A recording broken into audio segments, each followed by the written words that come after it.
Mirë, unë jam gati, besoj edhe ju jeni gati të dëgjojmë se si do t'jetë dita për 12 shenjat e zodiakut. Nisim me njëherë me të parën, shenja e dashit. Sektori profesional kërkon vendosmëri dhe guxim. Mund përballeni me një situatë që kërkon reagim të shpejtë ose marrje përgjegjësie shtesë. Për ata që janë në kërkim pune, dita favorizon kontaktet dhe intervistat. Në planin financiar, kujdes me shpenzimet impulsive, dëshira për të investuar në diçka të re duhet analizuar me kujdes. Kjo sa i përket dashit, zhvendosemi tek Demi.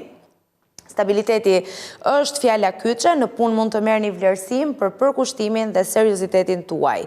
Një projekt i nisur më herët mund të japë rezultat konkret financiar, të ardhurat paraqiten të qëndrueshme, por është momenti mirë për të menduar për kursime ose investime afatgjata. Shmangni rrezikun e panevojshëm.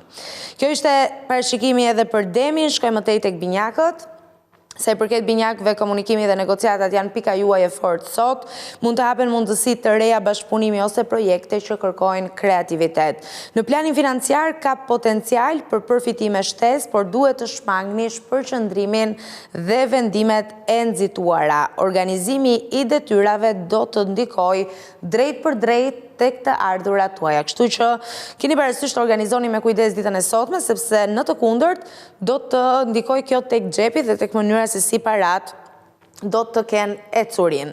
Shkojmë tej te gaforja, sa i përket gafores, me sa duket për ju është një periudhë reflektimi për çështjet profesionale, mund të ndjeni nevojën për ndryshim ose ripozicionim në karrierë. Diskutimet për rritje page ose kushte më të mira janë të favorshme nëse argumentoni me fakte. Financat kërkojnë disiplinë, kështu që evitoni shpenzimet emocionale dhe fokusohuni tek siguria afatgjat.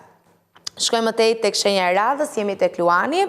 Për Luanin ambicia është në rritje, mund të merrni një rol drejtues ose të jeni në qendër të vëmendjes në vendin e punës. Kjo është një ditë e mirë për të kërkuar promovim ose për të prezantuar ide të reja. Financat do të përmirësohen gradualisht, por investimet duhet të bëhen në analizë të kujdesshme. Mundësi fitimi do të vinë përmes iniciativës personale.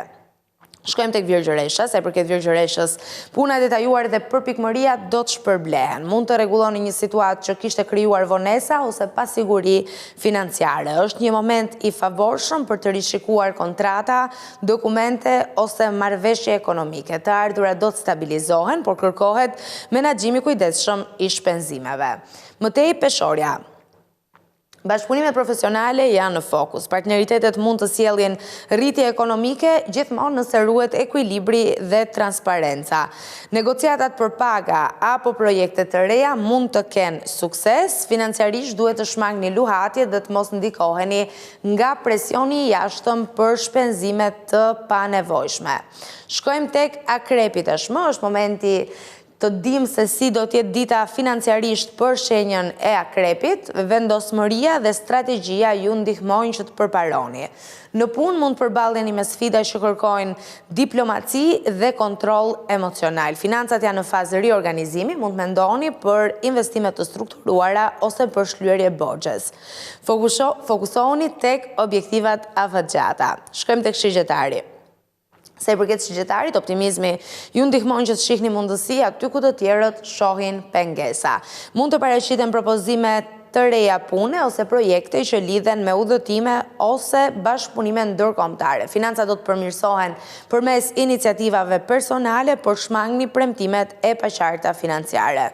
Shkojmë tek Bricjapi. Disiplina dhe përkushtimi ju vendosin në një pozicion tepër të favorshëm, është kohë e mirë për të konsoliduar arritjet profesionale dhe për të vendosur objektiva të reja financiare. Investimet afatgjata dhe kursimet do të jenë tepër të favorizuara ditën e sotme, vetëm kujdes me stresin që lidhet me përgjegjësitë e shumta. Shkojmë tek Ujori. Inovacioni dhe idetë origjinale mund të sjellin përfitime konkrete në punë, mund të lindë një mundësi e papritur që kërkon vendim të shpejtë. Financiarisht ka ka potencial për rritje, por duhet analizë detajuar para çdo investimi. Shmangni rreziqet e tepruara. Dhe shkojmë në përfundim tek peshqit. Intuita ju ndihmon në vendimarrje profesionale, mund të merrni një propozim që kërkon besim dhe vizion. Financat kërkojnë më shumë disiplinë, kështu që shmangni shpenzimet e panevojshme dhe fokusohuni tek prioritetet. Bashkëpunimet e reja mund të sjellin përfitime në të ardhmen. Kështu që përgjithsisht kemi të bëjmë me 12 shenjat të zodiakut që ishin të favorizuara ditën e sotme. Më saktë, që nga fillimi i javës, pra që nga një ditë më parë, le të themi situata për shenjat e horoskopit është bërë paksa më pozitive. Unë uroj edhe shpresoj që kështu të ndodhë vërtet.